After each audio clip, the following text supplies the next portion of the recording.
En fait, elle, si tu veux, elle s'est retrouvée donc dans cette spirale-là où on lui a présenté quelque chose comme étant une solution à son problème, alors que ça renforçait son problème. C'est le crédit à la consommation. Donc elle a commencé par, rembourser un peu ses dettes avec des crédits à la consommation, puis les crédits à la consommation même se sont accumulés, puisque quand tu trouves une solution aussi facile, où Oui, tu t'en ne te prends un rends autre. pas compte du caractère négatif de la solution, de tout le mal que ça va te faire, mais où tu te rends compte que de ce que ça t'apporte tout de suite de bien, bah, en fait, tu, t'enfermes là-dedans. Et donc au bout d'un moment, elle s'est retrouvée dans une situation où malgré le fait qu'elle avait un bon salaire, parce que, bah, c'est un médecin généraliste, ma mère, qui est très appréciée de ses patients. Elle a un contact humain, très, très particulier et donc elle avait beaucoup de patients, elle gagnait bien sa vie. Mais même si elle gagnait bien sa vie, elle s'est retrouvée à un moment donné à un niveau d'endettement qui était insoutenable. Évidemment, elle n'en parlait pas, évidemment. À qui tu vas en parler? Quand c'est un tabou dans la société. Donc comme tu restes tout seul face à toi-même, bah, tu souffres. Comme tu souffres, tu prends des mauvaises décisions et du coup, la situation ne fait que s'empirer jusqu'au moment où tu te retrouves ce qu'on appelle surendetté. C'est 120 000 personnes en France actuellement. Personne n'en parle.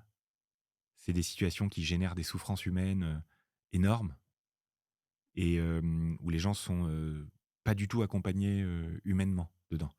Tu es accompagné techniquement, c'est-à-dire on te dit, «C'est pas bien ce que vous avez fait et maintenant il faut rembourser, maintenant il faut faire comme ça, tous les mois vous avez» on te force en fait, comme un enfant, mais on t'explique rien.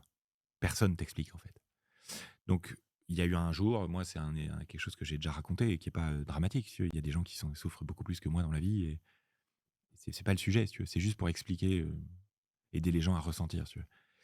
On est, en 97, tu vois? Un truc comme ça. T'as quel âge?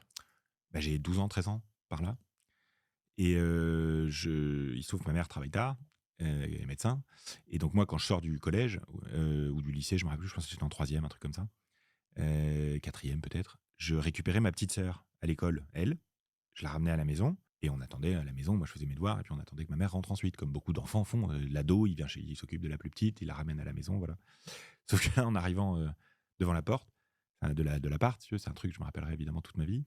Tu as, des flics et un monsieur en costard qui est en fait un huissier, qui ouvre la porte, quoi et donc qui prennent tout devant toi, si tu veux et donc tu as ta petite sœur, moi, ma petite sœur, Donc elle est toi, plus t'arrives, il est en train d'ouvrir la porte. bah, ouais, donc il me dit, «Soit je casse la porte, soit tu ouvres la porte» et à l'époque, il y a pas de portable, donc je peux pas appeler ma mère, tu vois? Je suis là, je dois gérer cette situation que je découvre. J'étais à des années-lumière d'imaginer que ma mère avait des soucis financiers, si tu veux. Et là, tu comprends ce qui se passe ou pas? Ah bah, bien sûr, quand même, oui, quand voilà, tu comprends qu'il y a un problème, quoi et donc là, ils ont pris évidemment, les meubles, quoi, Donc toi, tu assistes à ah une bah, bien scène où sûr, ils sont chez toi, en train de prendre les objets et tu le vis comment à cette époque-là? T'es plus bah, c'est triste, un en colère, trauma, t'es c'est un frustré, trauma. D'abord, tu as peur, quoi.